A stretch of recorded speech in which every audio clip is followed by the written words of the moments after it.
Hello, everybody there. Namaste, bonjour, kia ora, good morning, good evening, and good day. Good to see you all again today. कैसे हैं आप सब? आशा है कि आप सब खैरियत से होंगे। आज हम देखने वाले हैं कि OET स्पीकिंग क्या होती है। Alright, तो here we go. ओके चलिए देखते हैं OET स्पीकिंग सब टेस्ट के ओवरव्यू क्या है। ओके तो शुरू करते हैं टेस्ट स्ट्रक्चर से। यहाँ पे एग्जाम के दौरान आपकी जो स्पीकिंग सब टेस्ट है उसे रिकॉर्ड किया जाता है, आपकी जो ऑडियो है उसे असेस किया जाता है by 2 official OET assessors based on 2 criterias. Official OET criterias. तो मार्किंग कैसे होती है? 2 OET असेसर्स जो हैं वो based on official OET speaking criterias जो कि लिंग्विस्टिक और क्लिनिकल कम्युनिकेशन क्राइटेरिया कहा जाता है, और उसके बेस में जो आपकी परफॉर्मेंस है उसे रेटिंग दी जाती है। ओके और जैसे कि मैंने बताया यहाँ पे 2 रोल प्लेस होते हैं।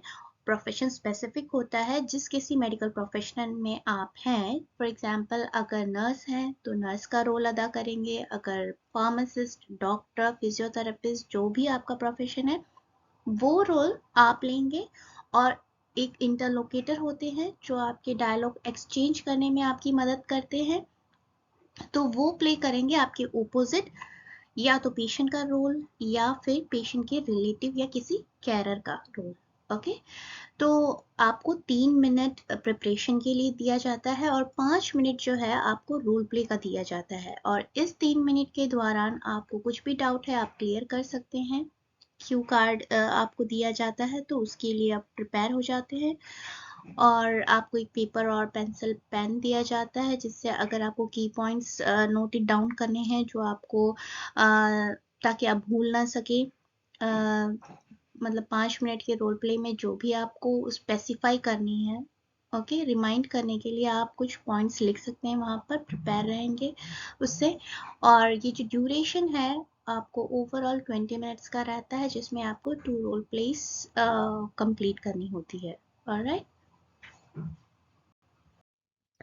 ऑलराइट अब हम देखेंगे कि स्पीकिंग सब टेस्ट में क्या होता है। ओके तो ये जो है, पहले आप जाते हो रूम में एंटर करते हो तो एक इंटरलोकेटर रहता है आपके सामने, तो वो आपके डिटेल्स चेक करते हैं, आपको सीट में बैठने के लिए परमिशन देते हैं, ओके वेलकम करते हैं, आपकी डिटेल्स चेक करते हैं, आपका जैसे कि कैंडिडेट नंबर है, और आप ये जो जिस भी आइडेंटिटी से आपने ये रजिस्टर किया है ये एग्ज़ाम, वो आइडेंटिटी चेक करते हैं। उसके बाद आपका ये जो सब टेस्ट है वो 3 भागों में बटा हुआ होता है। तो सबसे पहले वार्म अप क्वेश्चंस होता है। तो वार्म अप क्वेश्चंस जो कि इसमें आपका कोई असेसमेंट नहीं होता है। ओके ये जस्ट आपको रिलैक्स करने के लिए जनरल क्वेश्चंस होते हैं जो आपके बारे में पूछा जाता है। तो सबसे पहले वो तो ये जो स्पीकिंग टेस्ट क्या है वो एक्सप्लेन करेंगे, मतलब क्या-क्या होने वाला है। ओके आप क्या-क्या फेस करने वाले हो, और कैंडिडेट को कंफर्टेबली रिलैक्स करवाते हैं, मतलब ये सब जनरल जो ये है एक्सचेंज ऑफ कॉन्वर्सेशन, ये आपको काफ़ी हद तक रिलैक्स करता है, कंफर्टेबल करता है, और एक दूसरे के वॉइस से फेमिलियर हो जाते हो, ओके कंफर्टेबल हो जाते हो, ताकि जो रोल प्ले करोगे तो आपको काफ़ी हद तक वो इजी लगेगा।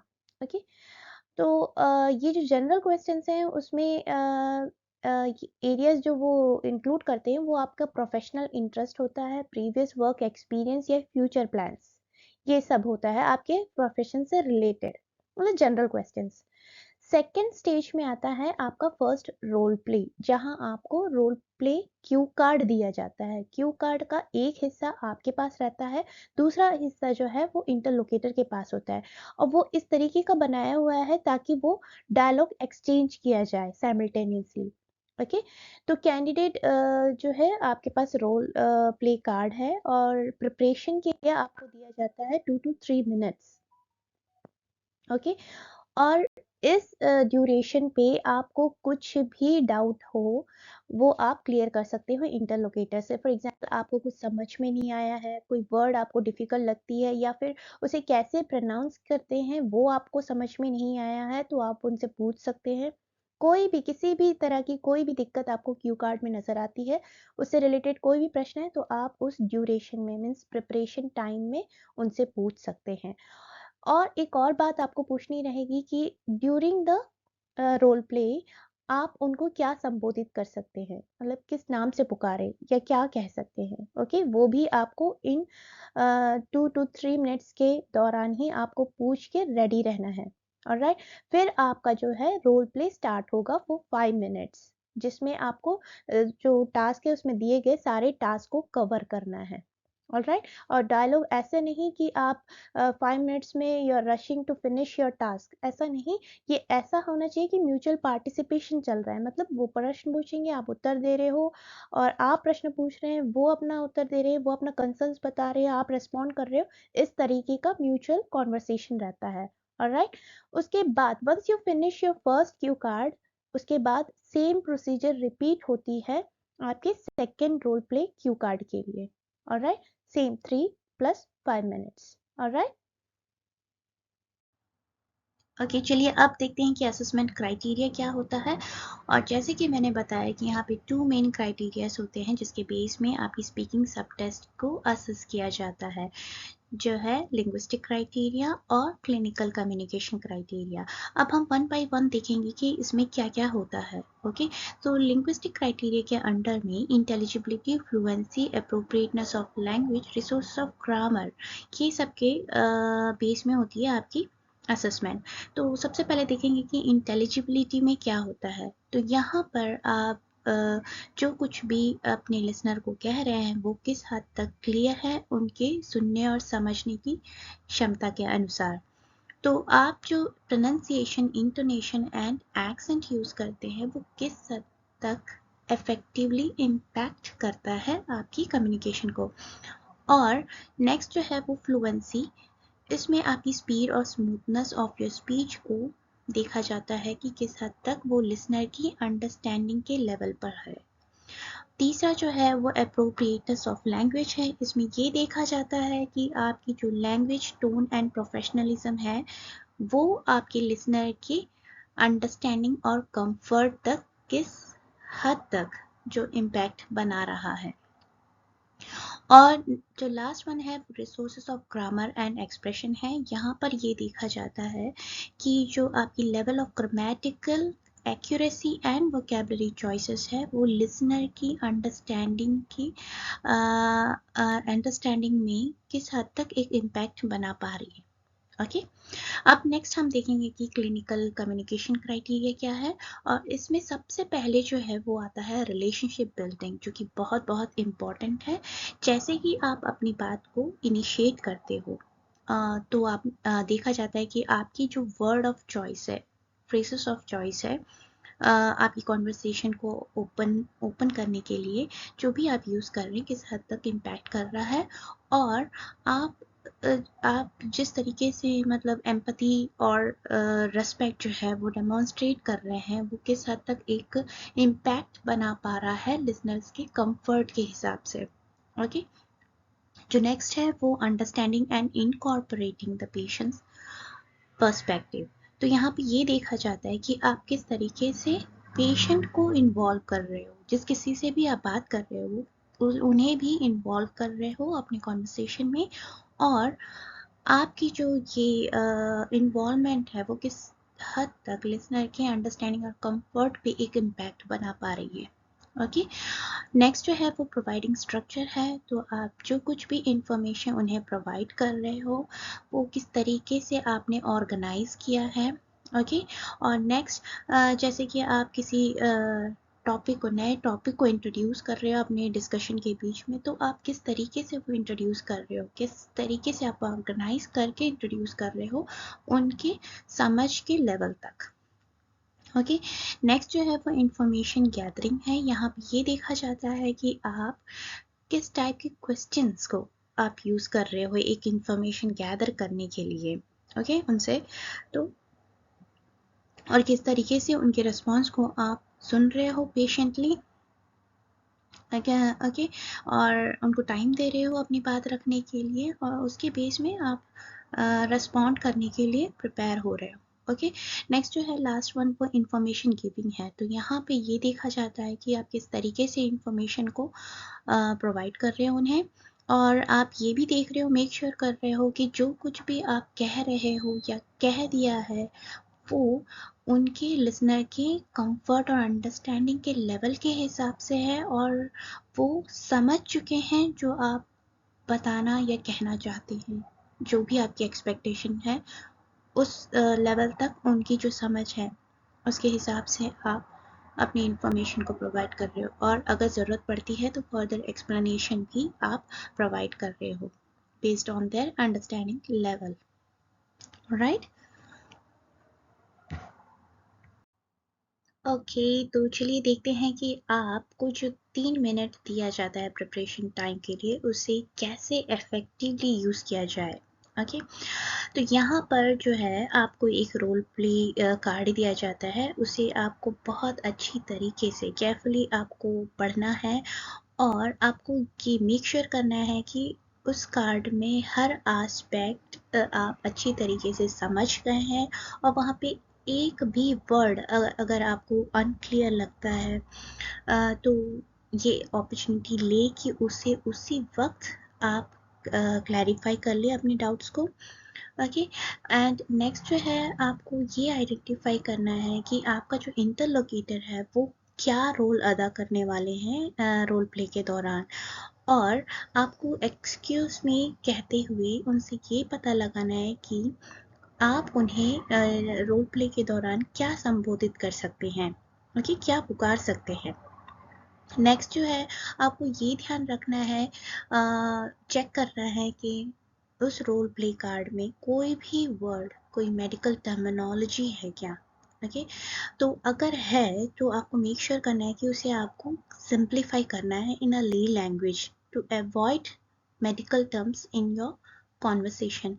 मतलब रोल प्ले के दौरान आप वो मेडिकल टर्मिनोलॉजी को अवॉइड करने के लिए पहले ही उसे सिंप्लीफाई कर ले और नोट इट डाउन कर ले, ताकि उस दौरान आप उस वर्ड को कम्प्लीटली अवॉइड कर पाए, और आपको उस पेशेंट की अंडरस्टैंडिंग के लेवल पर आपको उन्हें समझाना है उसे सिंप्लीफाई करते हुए।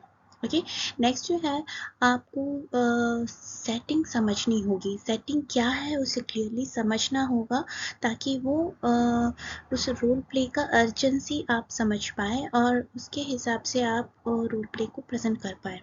ओके, नेक्स्ट जो है आपको सिनेरियो अच्छी तरीके से समझना है, ताकि आप ये समझ पाए कि वहाँ पर मेडिकल इशू क्या है और कैसे आपको ये स्टार्ट और एंड करना है।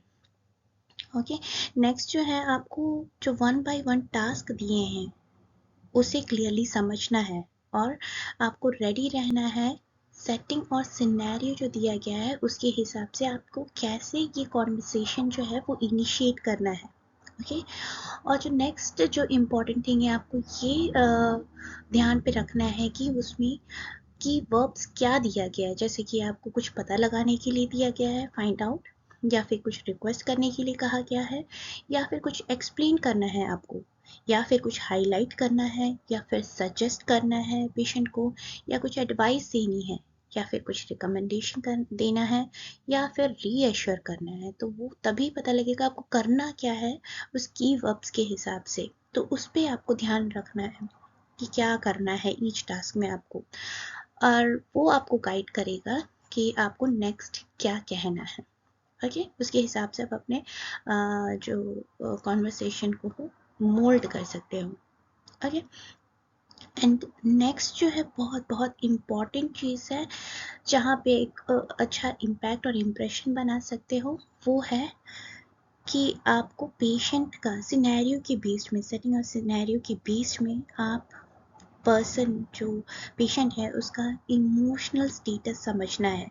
ओके, उसे समझ के समझ के आपको अपना जो कॉन्वर्सेशन है उसे इनिशिएट करना है। तो उसके हिसाब से आप अच्छा एक रिलेशनशिप बिल्डअप कर पाएंगे। जो आपका जो स्पीकिंग है उसका जो फर्स्ट इम्प्रेशन वही देता है कि कितनी अच्छी तरीके से आप रिलेशनशिप बिल्ड कर पा रहे हो।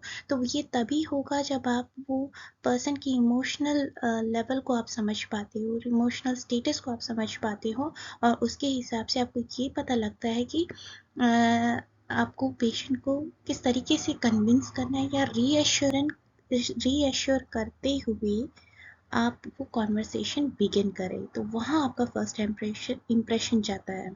ओके, तो कितनी इफेक्टिवली आप एक अच्छा इम्पैक्ट शुरू में बनाते हुए आप उसके इनिशिएट कर कर इफेक्टिवली एंड कर रहे हो, तो वहाँ आपकी स्कोरिंग उस बेस में काफ़ी हद तक हेल्पफुल रहेगी। ओके ओके, तो चलिए देखते हैं कुछ टिप्स जो आपको एक अच्छा स्कोर करने में सहायक रहेगा स्पीकिंग सब टेस्ट में। तो पहला जो है वो use polite ways of gathering information. That means आपके जो क्वेश्चन है, जो भी आप पूछ रहे हैं उसके सामने आप कुछ पोलाइट वे ऑफ आस्किंग के लिए कुछ वर्ड्स यूज़ कर सकते हैं, जैसे कि could you please, would you mind, इस तरीके का वर्ड आप यूज़ करके उसे पोलाइट वे ऑफ आस्किंग कर सकते हैं। ओके, नेक्स्ट जो है वो यूज़ एम्पैथेटिक अप्रोच है, वो उसमें आप ये यूज़ कर सकते हैं, जैसे कि I can see that you are worried, और I can see that you are anxious, or you seems a bit upset. Is everything all right? Could you tell me what is bothering you? Would you mind telling me what the problem is? You seem a bit worried. Is everything all right? तो ये सारे expressions है जो आप उन्हें मतलब emotionally support करते हुए बोल रहे हो, शुरुआत कर रहे हो। ओके, नेक्स्ट जो है यूज़ सिंपल वर्ड्स। तो काफ़ी हद तक ट्राई कीजिए कि आप बिल्कुल जो कॉम्प्लेक्स वर्ड्स हैं और मेडिकल वर्ड्स हैं उसे अवॉइड करते हुए सिंपल वर्ड्स यूज़ कर रहे हो, उनके ले लैंग्वेज पे बात कर रहे हो, ताकि बिल्कुल उन्हें समझने में आसानी हो। ओके, नेक्स्ट जो है use categorization while explaining your points. जैसे कि आपको कुछ पॉइंट्स में बताना है, समझाना है, तो आप ये firstly, secondly, finally, further more, तो ऐसे करते हुए आप एक ऑर्गेनाइज करते हुए आपकी इंफॉर्मेशंस को आप उन तक पहुंचा रहे हो। ओके, नेक्स्ट जो है अवॉइड रिपीटिशन। काफ़ी हद तक आप ये ट्राई करें कि जो भी आप वर्ड या वोकैबलरी यूज़ कर रहे हैं वो रिपीट ना हो। ओके, सो काफ़ी डिफरेंट स्टाइल में आप अपनी बात को पहुंचा रहे, सेम बात को अगर कहनी है तो भी आप डिफरेंट वर्ड्स यूज़ कर रहे हो, सिनोनिम्स यूज़ कर रहे हो, ताकि वो रिपीटिशन बिल्कुल ना लगे। और जैसे कि बताया कि मेडिकल वोकैबलरी काफ़ी हद तक अवॉइड करें, उसे सिंप्लीफाई कर कर उन तक पहुंचाए। और जो नेक्स्ट है वो logical sequence of information use करना है आपको। जब भी आप किसी बात को रख रहे हो उसे लॉजिकली ऑर्गेनाइज करते हुए उन्हें बता रहे हो, मतलब पहले आपको क्या बताना है, उसके नेक्स्ट में आपको क्या बताना है, कैसे बताना है, उसे ऑर्गेनाइज कर कर आप उन तक पहुँचाए।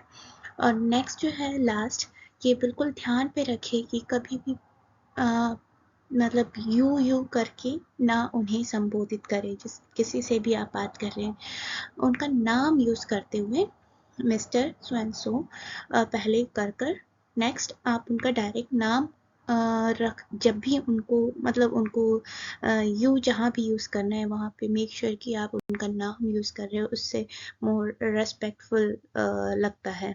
ऑलराइट, ओके, अब हम देखेंगे कि स्पीकिंग सब टेस्ट में हमें क्या करना चाहिए। करना रोल प्ले के माध्यम से मार्गदर्शन करने के लिए उम्मीदवारों को रोल प्ले कार्ड पर संकेतों, नोट्स का उपयोग करना चाहिए। आपकी भूमिका क्या है? आपका वार्ताकार क्या भूमिका निभा रहा है? रोगी, माता पिता, बेटा, बेटी, देखभालकर्ता, जगह, बातचीत किधर जा रही है? वर्तमान स्थिति क्या है? स्थिति कितनी जरूरी है? आपको रोगी और स्थिति के बारे में क्या पृष्ठभूमि जानकारी दी गई है? आपको क्या करना आवश्यक है? बातचीत का मुख्य उद्देश्य क्या है? जैसे समझाना, पता लगाना, आश्वस्त करना, मनाना आदि। आप स्थिति के अन्य किन तत्वों के बारे में जानते हैं? उदाहरण के लिए, रोगी घबराया हुआ या गुस्से में दिखता है, आपके पास ज्यादा समय नहीं है आदि। आपको रोगी को क्या जानकारी देने की आवश्यकता है? हालांकि याद रखें, यह आपके पेशेवर की परीक्षा नहीं है। करना।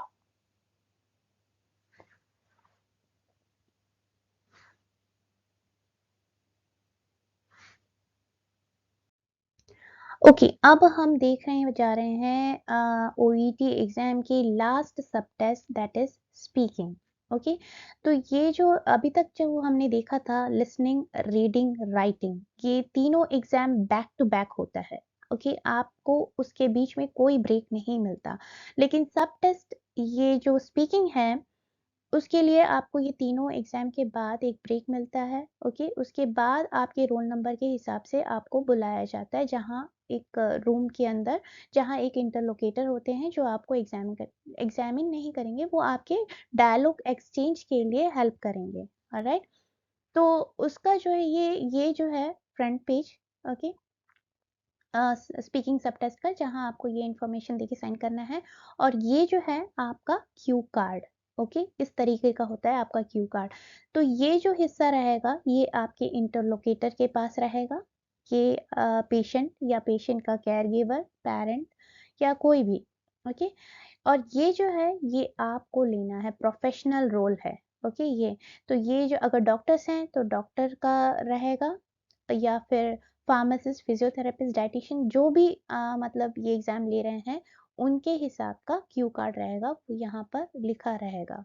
ओके, तो जैसे ही आपको क्यू कार्ड मिलता है, आपको क्या देखना है यहाँ पर? सेटिंग, कहाँ पर हैं आप, मतलब क्या इमेजिन कर रहे हैं, मतलब आपको किस सेटिंग पे हो, तो उसके बेस पे आपको ये डायलॉग मतलब बोलना है। ओके, उसको ध्यान में रखते हुए, आप कहाँ पर हो, वार्ड में हो, आउट पेशेंट पे हो, क्लिनिक पे हो, या कम्युनिटी हेल्थ सेंटर पे हो, या होम विजिट पे हो, तो depends upon this setting you have to decide like how to initiate your communication, आपको कैसे स्टार्ट करना है। ऑलराइट, नेक्स्ट जो है, आपको एक बैकग्राउंड इंफॉर्मेशन दिया जाएगा पेशेंट के बारे में, कि उनकी करंट स्टेटस क्या है, किस कंडीशन पे है, वो एंग्री है, एंग्शियस है, डिप्रेशन है, या पेन में है, या क्या हुआ था उनके साथ। ओके, तो एक बैकग्राउंड इंफॉर्मेशन रहेगा, जिससे आप एक सिनेरियो एज्यूम कर लेते हो, मतलब रेडी हो जाते हो। और उसके बेस में आपको ये टास्क है, जो आपका डायलॉग है। ओके, जो आपका इंटरलोकेटर के साथ आपको कम्युनिकेट करना है। तो ये पॉइंट्स में दिया गया है, और इसको आपको बिल्कुल कॉपी पेस्ट नहीं करना है, न्यूज़ रीडिंग जैसे नहीं लगना है। आप इसको पढ़ लिए, समझ लिए कि आपको किस विषय पे बात करनी है। ओके, तो उसके बेस पे आप अपना अपना योर ओन अपने तरीके से वो बात रख रहे हो। ओके, बोल रहे हो, तो बात हमेशा, ये जो डायलॉग है, शुरुआत तो हमेशा प्रोफेशनल पर्सन से होती है। मतलब आप जो भी है, डॉक्टर है, नर्स है, फार्मासिस्ट, फिजियोथेरेपिस्ट, तो आप शुरुआत करेंगे, इनिशिएट कर रहे हो डायलॉग को। ओके, और वो रेस्पॉन्ड करेंगे। तो जो भी है, वो अपना कंसर्न बता रहे हैं, आप उनको यू नो उनको रीअश्योर कर रहे हो, या प्रॉब्लम बता रहे हो, उसका सॉल्यूशन बता रहे हो। और आपको यहाँ पे दिखाना है कि आप कितने अच्छे गुड लिसनर हो, और कितने एम्पैथेटिक हो। ओके, उनकी प्रॉब्लम्स को समझ रहे हो, मैक्सिमम ट्राई कर रहे हो कि वो कैसे सॉल्व किया जाए। तो इस तरीके से आपको ये स्टार्ट और फिनिश करना है, कंक्लूड करना है, उनको कंफर्टेबल और यू नो कंफर्टेबल करते हुए इसको कंक्लूड करना है। ऑलराइट, साइन ऑफ करना है आपका क्यू कार्ड इफेक्टिवली। और ये बिल्कुल आपको 5 मिनट्स के अंदर ये सारी चीज़ें आपको कवर करनी है। ये लेकिन कवर करनी है, इसका मतलब ये नहीं कि आप बैक टू बैक उनको बिल्कुल मौका ही नहीं दे रहे हो, और जस्ट आप फिनिश करने के टेंशन में हो, तो उसमें आपकी स्कोर कम हो जाती हैं। ओके, आपको ये ध्यान पे रखना है कि आपको कवर भी करना है, लेकिन उनकी कंसर्न्स को सुनना भी है, उसे रिस्पॉन्ड भी करना है। ओके, तो इसमें कोई बात नहीं, अगर इसमें से कोई पॉइंट्स छूटती भी है, लेकिन मेन जो बात है, जो हमें ध्यान रखनी है कि आप उनकी जो पेशेंट्स की कंसर्न्स को आप मीट कर रहे हो, उसे समझ रहे हो, उसको रिस्पॉन्ड कर रहे हो, as far as you are doing that, you are in a safe side. Okay?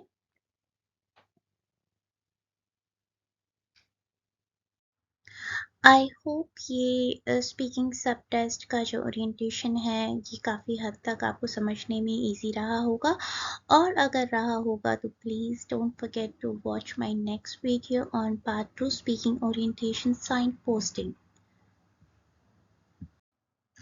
Alright, so this was all about OET speaking. Before I leave, let me tell you something. Everything happens for a reason. Trust the process and keep going. Definitely you will see the sunshine on the horizon. Thank you so much for watching this video till now. I hope it was very clear. If you really find this video helpful and useful, please don't forget to like, share and subscribe. With much love and light. See you soon. Bye for now.